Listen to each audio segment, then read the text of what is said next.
This morning I woke up and I listened to Samson sing a song that he dedicated to Charlie Kirk. And if you don't know who Samson is and you're not bothered by bad language, I highly recommend, if you want to feel, if you want to process, listen to the song. I also love Tom MacDonald, and his version of Charlie, or his song Charlie, is just, it gets you.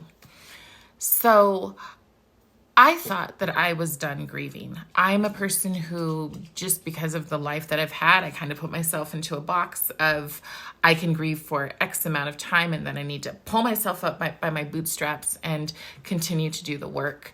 And the work that I do is I'm a truth teller. You know, a lot of people will put up their little stickers, "We are Charlie," but they haven't been doing the work. The work means that you stand up and you say what needs to be said, even when it's uncomfortable, even when people hate you. Now, you're not going out intentionally to get people to hate you. You just aren't going to filter. And I live in Utah, where there's a whole lot of conspiracies going on. So I've seen and I've heard so much. I've seen beautiful things. I've been a part of beautiful things. We've done a walk for Charlie down to his memorial. And then I've seen the ugliest things. He deserves it. The students standing on top of the wall, cheering, literally saying he deserved it. Yeah, we're glad he's gone.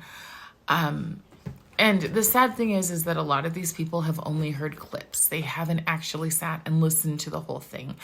And for the first couple of days, I heard the most ugly things in the world. And I can understand why people don't want to hear them and even want to make them illegal.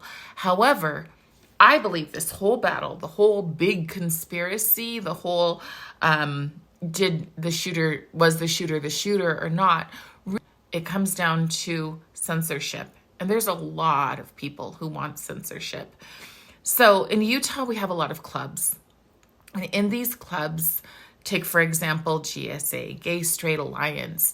If you were to follow Gay Straight Alliance, their app, they have an app called Queer Youth Assemble. So they're starting to teach kids activism as early as junior high, definitely in high school.